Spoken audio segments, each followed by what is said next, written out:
Hello guys, welcome to science cafe. मैं नाम है योगेश शर्मा। आज हम यहाँ पर गहने के अनुसार अधिगम के जो प्रकार हैं उन प्रकारों के बारे में डिटेल में डिस्कशन करने जा रहे हैं। सबसे पहले यदि आप इस चैनल पर पहली बार वीडियो देख रहे हैं तो चैनल को सब्सक्राइब करें, जिससे कि आगे आने वाली जो वीडियोज है उनका नोटिफिकेशन आपको तुरंत रूप से मिल जाए।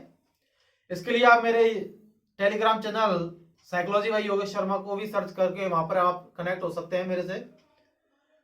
तो ठीक है, चलिए फिर आज की ये जो क्लास है वो स्टार्ट करते हैं। गहने टाइप्स ऑफ लर्निंग, गहने के जो है अधिगम के प्रकार। यहां पर गहने ने 8 प्रकार के जो है अधिगम की बात की है। सबसे पहले गहने के बारे में जान लेते हैं। गहने जो है एक अमेरिकन अमेरिकन एजुकेशनल साइकोलॉजिस्ट है। क्या गहने अमेरिकन एजुकेशन साइकोलॉजिस्ट है। इन्होंने अपनी एक प्रमुख पुस्तक लिखी है जिसका नाम है कंडीशन ऑफ लर्निंग। इनकी एक प्रमुख बुक है, ये कई बार क्वेश्चन पूछा जाता है। Condition of learning, condition of learning ये गहने के द्वारा लिखी हुई एक बुक है। अमेरिकन एजुकेशन साइकोलॉजिस्ट हैं। इन्होंने अपने अधिगम के प्रकारों में 8 प्रकार के अधिगम जो है उन 8 प्रकार के अधिगमों की बात की है, और इन्होंने अपने इन अधिगमों को त्रिभुज आकृति या पिरामिड में कहीं ना कहीं इन्होंने व्यवस्थित किया है, और उनका जो क्रम है वो नीचे से ऊपर की ओर। अभी हमने लास्ट क्लासेज में जैसे बात की थी, तो नीचे से ऊपर की ओर और जो है स्थूल से सूक्ष्म की ओर, और कहीं ना कहीं यहाँ पर नियम मतलब सिंपल टू कॉम्प्लेक्स की ओर जो है बात यहाँ पर देखने को हमें इनके इस अधिगम के प्रकारों में मिलेगी। तो चलिए अब यहाँ पर हम ये देखते हैं कि इन्होंने अपने जो अधिगम के जो प्रकार हैं उन अधिगम के प्रकारों को 8 भागों में बांटा है। कितने भागों में? 8 भागों में। अर्थात कहने का मतलब यह है कि यहाँ पर इन्होंने 8 प्रकार के अधिगम की यहाँ पर बात की है। ये कहते हैं कि भाई अधिगम जो है, किसी भी व्यक्ति का जो अधिगम है, इनके अनुसार इन्होंने 4 जो प्रकार हैं अधिगम के, इन 4 प्रकारों को गृह क्षेत्र से जोड़ा है, और बचे हुए अगले जो 4 प्रकार हैं, ऊपर के टॉप वाले जो 4 प्रकार हैं, उनको इन्होंने यहाँ पर वातावरण से जोड़ा है। अर्थात बालक जो है या कोई व्यक्ति जो है गृह क्षेत्र और वातावरण दोनों से जो है, अर्थात हमने लास्ट जो थ्योरी भी पढ़ी थी जिसमें कहीं ना कहीं फील्ड की बात की गई है, एनवायरमेंट की बात की गई है, ठीक है, वहां पर हमने बात की थी। तो गहने यही कहते हैं कि भाई इनका जो अधिगम है, 8 प्रकार के अधिगम में इन्होंने पता है कि बालक जो है या कोई व्यक्ति जो है शुरू में जो अधिगम जो होगा उसमें गृह क्षेत्र से जुड़ेगा, और लास्ट में जो है यहाँ पर वातावरण से जुड़ेगा। इनके इस अधिगम के प्रकारों में यहाँ पर बिहेवियर बिहेवियर से कॉग्निशन की भी बात हमें देखने को मिलेगी। अर्थात व्यवहारवाद से संज्ञानवाद की तरफ ये सिद्धांत जाएगा। ऊपर के मोस्टली जो देखे जाएंगे, जो कि मैं वातावरणीय क्षेत्र से जोड़ रहा हूं, ये कॉग्निशन से जोड़ते हैं, संज्ञान से जोड़ते हैं, लेकिन गृह क्षेत्र वाला जो है वो कहीं ना कहीं हमें बिहेवियर से जोड़ता है, व्यवहार से जुड़ा हुआ दिखाई देने को मिलता है। तो चलिए फिर इनका जो है पिरामिड बनाते हैं, उस पिरामिड में क्या चीज है वो देखते हैं। यदि वीडियो पसंद आ रहा है तो शेयर करें, साथ ही साथ में देखिए अब यहाँ पर इनका ये पिरामिड।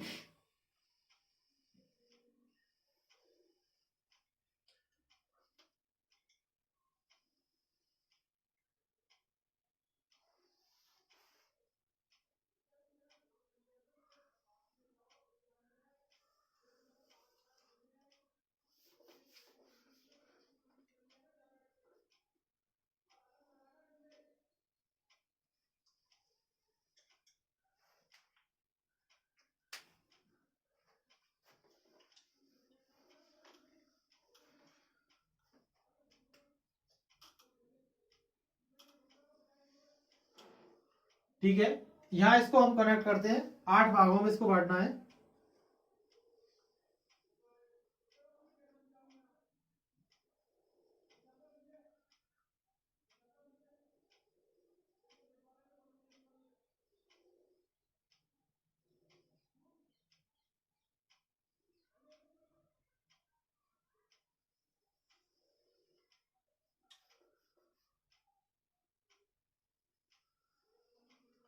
देखिए अब 8 भागों में इनके इस खंड को हम यहाँ पर बांटेंगे।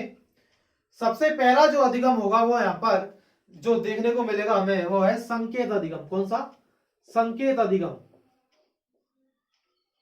संकेत अधिगम। इसके बाद जो देखने को मिलेगा वो है हमारा उद्दीपक अनुक्रिया अधिगम। ठीक है, उद्दीपक अनुक्रिया अधिगम फिर हमें देखने को मिलेगा। इससे अगला जो देखने को मिलेगा वो है श्रृंखला अधिगम। श्रृंखला अधिगम। और अगला जो देखने को मिलेगा वो है हमारा शब्द साहचर्य। क्या? शाब्दिक साहचर्य, जिसको हम कहते हैं शाब्दिक साहचर्य। शाब्दिक साहचर्य। इसके बाद जो अगला अधिगम है वो है विभेदीकरण। विभेदीकरण अधिगम। विभेदीकरण अधिगम जो है, इसके बाद जो अगला अधिगम आएगा उसमें हम यहां पर बात करेंगे। विभेदीकरण के बाद जो है संप्रत्यय अधिगम। कॉन्सेप्ट जो है यहां पर बनेंगे। संप्रत्यय के बाद जो आएगा संप्रत्यय कॉन्सेप्ट बनेंगे। कॉन्सेप्ट के आधार पर जो है नियम और सिद्धांत का अधिगम जो है यहां पर प्रकट होगा। और देन इसके बाद जो है यहां पर अगला जो आएगा वो है समस्या समाधान। क्या? समस्या समाधान। देखिए अब एक एक करके 8 पॉइंटों को समझेंगे। फर्स्ट अधिगम signal learning, stimulus response learning, chain learning, then शाब्दिक साहचर्य, विविधीकरण अधिगम, संप्रत्यय और नियम और सिद्धांत और समस्या समाधान। नीचे के जो 4 भाग है ये हमारे गहने के अनुसार मैं यहां पर बात कर रहा हूं। गहने ने इन चारों भागों को यहां पर गृह क्षेत्र से जुड़ा हुआ माना है। किससे? गृह क्षेत्र से जुड़ा हुआ। ठीक है, से जुड़ा अधिगम मैं लिख रहा हूं यहां पर, गृह क्षेत्र से जुड़ा अधिगम इसको यहां पर माना है। ठीक है, अगले जो 4 है ऊपर से विभेदीकरण से मैं बात कर रहा हूं यहां पर। विभेदीकरण से लेकर और आपके ऊपर तक समस्या समाधान तक जो है ये चारों हमारे वातावरण से जुड़ा सिद्धांत है। क्या? वातावरण से जुड़ा अधिगम। वातावरण से जुड़ा अधिगम ये कहीं ना कहीं बिहेवियर से आपको कॉग्निशन की तरफ देखने को मिलता है, संज्ञान की तरफ आपको देखने को मिलता है। ठीक है, ये चीज आपको याद रखनी है। एक एक करके 8 पॉइंटों को यहां पर समझने का प्रयास करेंगे कि ये जो 8 प्रकार का जो अधिगम है यह क्या है। कई बार इंपॉर्टेंट है कहने का जो अधिगम के जो प्रकार है, एग्जाम में क्वेश्चन यहां से पूछा जाता है। इनके इस अधिगम के प्रकार में कहीं ना कहीं पावलोव और थॉर्नडाइक जो है उनको भी शामिल किया गया है, क्योंकि व्यवहारवाद जो है, व्यवहारवाद को यहाँ पर देखा गया है जो कि कहीं ना कहीं पावलोव से जुड़ता हुआ हमें दिखाई देता है। तो चलिए यहाँ पर देखते हैं संकेत अधिगम क्या होता है। सिग्नल्स के माध्यम से जो है लर्निंग यहाँ पर की जा रही है। किसी सिग्नल के प्रति लर्निंग जो है वो क्या कहलाएगी? संकेत अधिगम कहलाएगा। आपको जैसे ही कोई सिग्नल दिखाई देता है आप उस सिग्नल के अनुसार ही कार्य करने लगते हैं, तो वो आपकी सिग्नल के अनुसार क्या है? लर्निंग है। जैसे कि बेल जो है, स्कूल की बेल लगी, आपको पता है कि किस नंबर की बेल पर कौन टीचर आता है। यदि आपके सेकंड पीरियड की यदि बेल लगी है तो आप उस टीचर से संबंधित जो है आप पुस्तक जो है निकाल लेते हो। वो संकेत अधिगम का ही एक हिस्सा है। उद्दीपक अनुक्रिया की हमने यहाँ पर बात की थी, जो कि क्लासिकल कंडीशनिंग थ्योरी, शास्त्रीय अनुबंधन का सिद्धांत पूर्ण रूप से जो कि इवान पेट्रोविच पावलोव के द्वारा दिया गया था। यह सिद्धांत पूर्ण रूप से कहीं ना कहीं हमें यहीं से देखा हुआ मिलता है। उद्दीपक अनुक्रिया का जो सिद्धांत है, ठीक है, क्लासिकल कंडीशनिंग की जहां पर बात की गई है, शास्त्रीय अनुबंधन का सिद्धांत जो कि पावलोव के द्वारा दिया गया है, सॉरी मैं इसको गलत बोल गया, उद्दीपक अनुक्रिया का जो सिद्धांत है वो थॉर्नडाइक से जोड़ता है। ठीक है, तो इसलिए मैंने बोला है यहाँ पर कि पावलोव और थॉर्नडाइक दोनों का ही इंपॉर्टेंस जो है इनके इन प्रकारों में देखा जाता है। उद्दीपक अनुक्रिया सिद्धांत, स्टिमुलस टू रेस्पॉन्स जो थ्योरी है, अर्थात विशेष उद्दीपक के प्रति विशेष प्रकार की जो अनुक्रिया है वो यहाँ पर देखने को हमको मिलेगी, वो भी एक प्रकार का क्या है, अधिगम है। थॉर्नडाइक के एक्सपेरिमेंट में हमने देखा था कि विशेष स्टिमुलस दिया जा रहा है और उस स्टिमुलस के प्रति जो है यहाँ पर विशेष प्रकार की जो अनुक्रिया है वो हमें यहाँ पर देखने को मिल रही है। ठीक है, अगला जो सिद्धांत है चैन अधिगम, जिसको हम बोलेंगे, अर्थात किसी भी चीज को जो है, किसी भी लर्निंग जो है वो सीक्वेंस में होती है, अर्थात धीरे धीरे होती है, एक क्रम से होती है, तो उसी को हम क्या कहेंगे, चैन अधिगम, मतलब चैन लर्निंग, जिसको हम कहेंगे लर्निंग इन ए सीक्वेंस। ठीक है, एक क्रम में अधिगम। किसी भी चीज को आप डायरेक्टली रूप से नहीं सीख सकते। एक बच्चे को यदि आपको किताब पढ़ना सिखाना है तो आपको पहले उसको वर्णमाला का जो ज्ञान है वो कराना ही होगा, वो कहीं ना कहीं चैन अधिगम से, चैन लर्निंग से जो है कहीं ना कहीं हमको जोड़ने को देखते हुए मिलता है। अगला मैं बात कर रहा हूं शाब्दिक साहचर्य की, बात कर रहा हूं कि दो या दो से अधिक शब्द जो है उन शब्दों को कहीं ना कहीं जो है यूज करना किसी दूसरी कंडीशन में, वो क्या कहलाएगा, शाब्दिक साहचर्य, जिसको हम कहेंगे। विभेदीकरण क्या है, विभेदीकरण अर्थात विभेद कर पाना।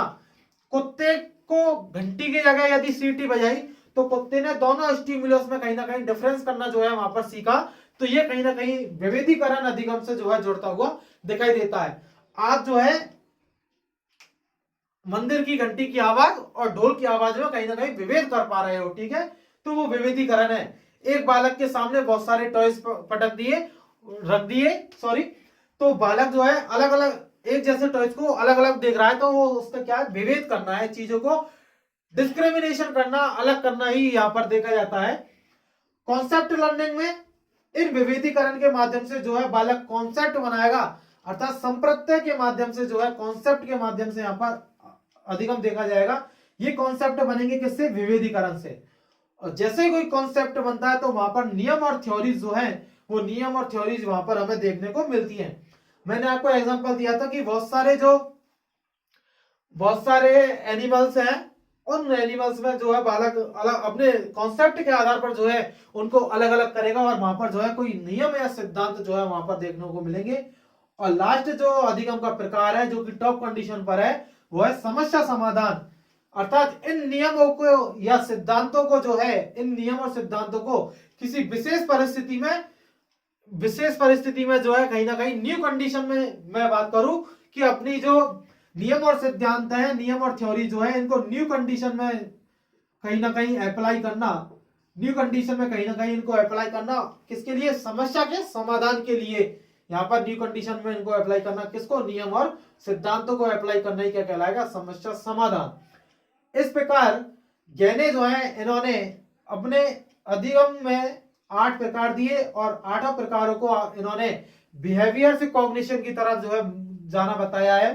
अर्थात नीचे के जो 4 अधिगम हैं, संकेत अधिगम, उद्दीपक अनुक्रिया, श्रृंखला और सात्विक साहचर्य जो है ये कहीं ना कहीं व्यवहारवाद से जुड़े हुए हैं, लेकिन ऊपर के जो चारों अधिगम हैं ये हमें कॉग्निशन अर्थात संज्ञान से कहीं ना कहीं हमें जोड़ते हुए दिखाई देते हैं। तो ये आपको याद रखना है।